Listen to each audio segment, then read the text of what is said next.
Bem-vindos de volta ao meu canal. Eu sou Gisley Carvalho, sou arquiteta e o que eu trago para vocês hoje são algumas dicas para aprender de vez usar quadros corretamente na parede. Oi gente, vamos dividir esse vídeo da seguinte maneira. Primeiro eu mostro para vocês os erros mais comuns do uso do quadro na decoração. Logo em seguida eu mostro a forma correta de usar esse item cheio de personalidade ao nosso favor, a favor da estética e da harmonia do ambiente. E o primeiro erro que eu trago para vocês está relacionado ao tamanho inadequado de quadros e conjunto de quadros, gente. Muitas vezes o quadro é grande demais em relação à área que ele está ocupando ou pequeno demais em relação àquela quantidade de parede. Para vocês entenderem melhor, eu separei essa imagem com um quadro pequenininho e uma parede grande. E essa sobra de parede não faz o menor sentido. Causa um desequilíbrio visual e o que é para decorar, para ajudar com a decoração, acaba meio que atrapalhando. Não é que você não consegue usar um quadro menor de jeito nenhum. Use ele num contexto que você tenha uma compensação do outro lado da parede. Como assim? De um lado, um quadro menor. Do outro, você já coloca um quadro maior, dois quadros maiores e você tem ali meio que um equilíbrio. Ou você pode montar dois quadros menores. Dois quadros já vai aparentar ali uma proporção melhor no contexto do ambiente. E eu sempre gosto de trazer uma proporção que sempre dá certo. Utilizar ali pelo menos 2/3 do tamanho do móvel que você tem embaixo. De repente, se você tem ali um sofá de 2,40 m, usa um quadro ou uma composição de quadros que some ali um tamanho de 1,60 m e vai ficar super harmônico, vai ficar esteticamente perfeito. Isso independe se o quadro tá centralizado, tá mais para a direita ou mais para a esquerda.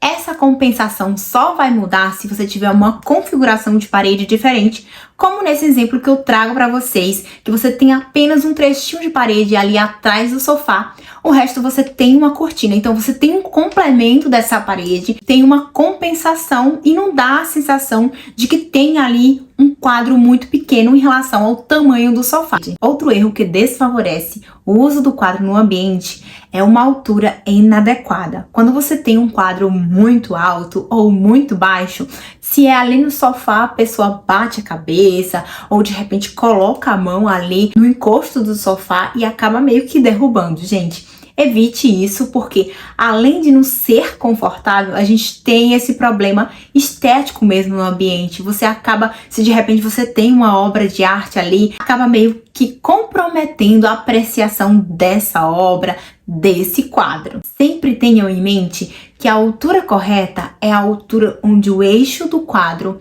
fica na altura média do olhar do observador. E aí você tem uma altura aí em metros de 1,50, 1,60 e fica super harmônico e super confortável. E não importa se é um quadro, 2 quadros, 3 quadros ou se é uma galeria de quadros. Utilize essa altura como eixo de qualquer composição, principalmente se os quadros forem ali na parede atrás do sofá. E agora vamos falar de um detalhe que faz uma grande diferença, gente, que é utilizar os quadros ali quando vai fazer uma composição, deixar um bem distante do outro ali e colocar quadros com estampas que não tem nada a ver, que não tem nenhuma sintonia próximos um do outro. Evite isso. Nesse exemplo que está claro, esses detalhes que acabamos de falar, tem até as almofadas compondo muito bem com a estampa dos quadros, mas você tem um quadro muito afastado do outro e sem relação com as imagens um do outro, gente. E se você deixa mais distante ainda, isso fica mais nítido. A ideia de uma composição, de uma dupla de quadros, é justamente essa possibilidade de proporcionar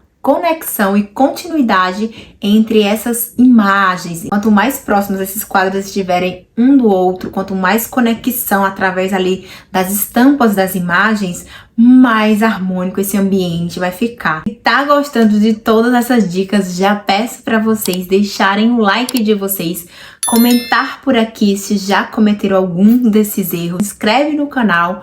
Todo dia tem conteúdo sobre decoração por aqui. E o último erro que eu trago para vocês é pendurar os quadros de maneira aleatória, principalmente quando se pensa em criar uma galeria. Isso cria um verdadeiro caos e fica uma confusão só. Uma dica que eu já trago para vocês que dá muito certo é medir todas as dimensões do espaço que você quer colocar aquela galeria. Depois que demarcar essa área da parede, você vai utilizar uma folha de rascunho, qualquer papel aí, para recortar o formato desses quadros e espalhar naquele espaço disponível que você acabou de montar. Colocou ali na parede, viu que tá tudo certo, então vocês marcam o ponto do furo. Essa técnica tem 90% de chance de dar certo e eu garanto que na sua casa vai funcionar muito bem. E esse foi o conteúdo do vídeo de hoje, espero ter ajudado você. Compartilhe essas dicas com quem tá precisando montar quadro na parede. A gente se vê no próximo vídeo.